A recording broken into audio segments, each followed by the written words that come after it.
தோழர் எஸ்.ஜி. முருகையன் குடிசை வீட்டில் வாழ்ந்த ஒரு எம்பி. பேருந்தில் மக்களோடு மக்களாக பயணித்த ஒரு எம்பி.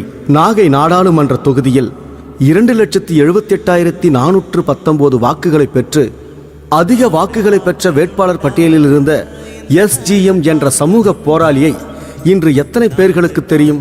சைக்கிள்களில் பயணித்து மக்களுக்கு சேவை செய்த ஒரு எம்பின்னு சொன்னா உங்களால் கற்பனை கூட செய்ய முடியாதல்லவா? ஒன்றல்ல இரண்டல்ல 100 சம்பவங்களை பட்டியலிடலாம்.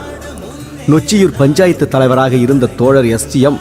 தனித்தொகுதி இடஒதுக்கீடு இல்லாத காலத்தில் கோட்டூர் ஒன்றிய பெருந்தலைவராக தேர்வு செய்யப்பட்டார். இதனை இந்தியாவின் முதல் தாழ்த்தப்பட்ட ஒன்றிய தலைவர் என்று குறிப்பிட்டு பத்திரிகைகள் எழுதியுள்ளன. கோட்டூர் ஒன்றியத்தில் மட்டும் 48 துவக்கப் பள்ளிகளும் 8 உயர்நிலைப் பள்ளிகளும் உருவாக்கப்பட்டது. ஒரே நாளில் மக்களோட உழைப்பை மட்டும் தானமாக பெற்று மன்னார்குடி முத்துப்பேட்டைக்கு இடையே 32 கிலோமீட்டர் தொலைவுக்கு சாலை அமைத்து பேருந்தை இயக்கியவர் தோழர் எஸ்.ஜி. முருகையன். இதுபோன்று இன்னும் பல இடங்களுக்கு சாலை அமைத்துள்ளார். ரஷ்யாவில் தோழர் லெனின் தலைமையில் செயல்பட்ட மக்கள் நல அரசு இந்த உழைப்பு கொடை திட்டத்தை அங்கே அமுல்படுத்தியிருக்கு. அதே திட்டம் நகலெடுக்கப்பட்டு சிரமதான இயக்கம் என்று பெயரிட்டு இந்தியாவிலும் அமுலுக்கு வந்தது. இது எவ்வளவு பெரிய சாதனை! இந்திய நீதித்துறை எதிர்த்து நடைபெற்ற முதல் போராட்டம் நிலப்பிரபுவுக்கு விலை போன தீர்ப்பை கீழ்த்தெறிவோம் என்று முழங்கியபடி 5000 பேர்கள் அணி திரட்டப்பட்டு நீதிமன்றம் முன்னால் நடத்தப்பட்ட ஆர்ப்பாட்டம் விவசாய சங்க மாவட்ட செயலாளர் தோழர் எஸ்.ஜி. முருகையன் தலைமையில் நடத்தப்பட்டது. இந்த ஆர்ப்பாட்டம் நீதிமன்ற அவமதிப்பாக கருதப்பட்டது. இந்திய நீதித்துறையை எதிர்த்து நடைபெற்ற முதல் போராட்டம் என்ற பதிவையும் பெற்றது. 1977 கீழ்த்தஞ்சையை புயல் புரட்டி போட்டது. எம்பியாக இருந்த தோழர் எஸ்.ஜி. முருகையன் சைக்கிளில் பயணம் செய்து சைக்கிளை தூக்கி கொண்டு நடப்பது என்று பயணித்து வெள்ள நிவாரண பணிகளில் ஈடுபட்டார். தோழரின் குடிசையும் புயலால் பாதிக்கப்பட்டது. தலைகீழாக கிடந்த அவரின் குடிசைக்கு அதிகாரிகள் நிவாரணத் தொகை அளித்திருந்தனர். நிவாரணப் பணிகள் முடித்து 1 மாதம் கழித்தே தோழர் வீட்டுக்கு வந்தார். நிவாரணத் தொகை வந்திருப்பதை அறிந்து அந்த நிவாரணத் தொகையையும் தோழரின் 1 மாத ஊதியத்தை புயல் நிவாரண நிதிக்கு உடனே அனுப்பி வைத்தார். தோழர் எஸ்.ஜி. முருகையனின் கையெழுத்து மூலம் விசா பெற்று விமானமேறி திரைக்கடல் ஓடி திரவியம் தேடி பலன் பெற்றோர் எண்ணிக்கை கணக்கிலடங்கா. நாகை துறைமுக விரிவாக்கம் மற்றும் கடலோர மாவட்டங்கள் மேம்பாட்டுக்கான சங்கம் செயல்படாமல் இருந்த நாகை துறைமுகத்தை இயங்க வைத்த பெருமை தோழர் எஸ்.ஜி. முருகையன் அவர்களையே சாரும். தோழர் எஸ்.ஜி. முருகையனின் படுகொலை 1979ஆம் ஆண்டின் தொடக்கமே தமிழகத்தில் சோகத்தில் தொடங்கியது. இந்திய கம்யூனிஸ்ட் கட்சியின் நாடாளுமன்ற உறுப்பினர் தோழர் எஸ்.ஜி. முருகையன் நள்ளிரவு 5/1/1979 அன்று பேருந்தில் இருந்து இறங்கி வீடு திரும்பும் பொழுது படுகொலை செய்யப்பட்டார். தோழர் இறந்த பிறகு எம்ஜிஆர் கொடுத்த நிதியை பெற மறுத்து வறுக்கி ரொட்டியும் வறட்டி தண்ணியும் கொடுத்து தன்மானத்துடன் குழந்தைகளை காப்பாற்றிய அவரது மனைவி நாகம்மா போற்றுதலுக்குரிய தாய்மார்களின் பட்டியலில் இடம்பெற்றுள்ளார். தோழர் எஸ்.ஜி.எம். மூலம் வாழ்க்கையை உயர்த்தி கொண்டவர்கள் அவரை மறந்துவிட்டாலும் மக்கள் அவரை மறக்கவில்லை. எஸ்.ஜி. முருகையனின் நினைவு நாளான ஜனவரி 6 அன்று தோழரின் நினைவிடத்தில் அனைத்து கட்சி கூடும் ஆயிரக்கணக்கான கூட்டத்தில் நாம் அதனை காணலாம்.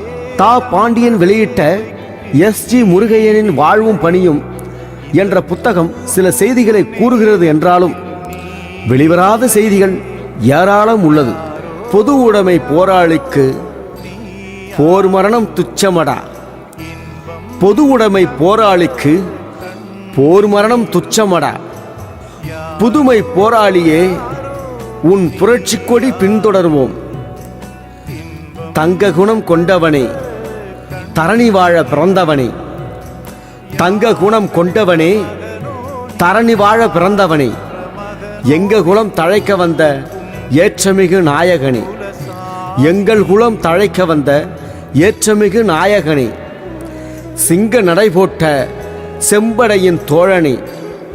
சிங்க நடைபோட்ட செம்படையின் தோழனே. எங்கள் உயிர் உள்ளவரை உங்கள் வழி பின்தொடர்வோம். எங்கள் உயிர் உள்ளவரை உங்கள் வழி பின்தொடர்வோம்.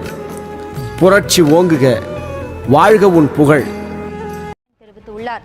திருவாரூர் மாவட்டம் சித்தமல்லியில் சிபிஐ கட்சியின் மறைந்த முன்னாள் நாடாளுமன்ற உறுப்பினர் முருகையனின் 38வது நினைவு தினத்தையொட்டி அவரது வீட்டிற்கு வருகை தந்த தாபாண்டியன் செய்தியாளர்களை சந்தித்தார்.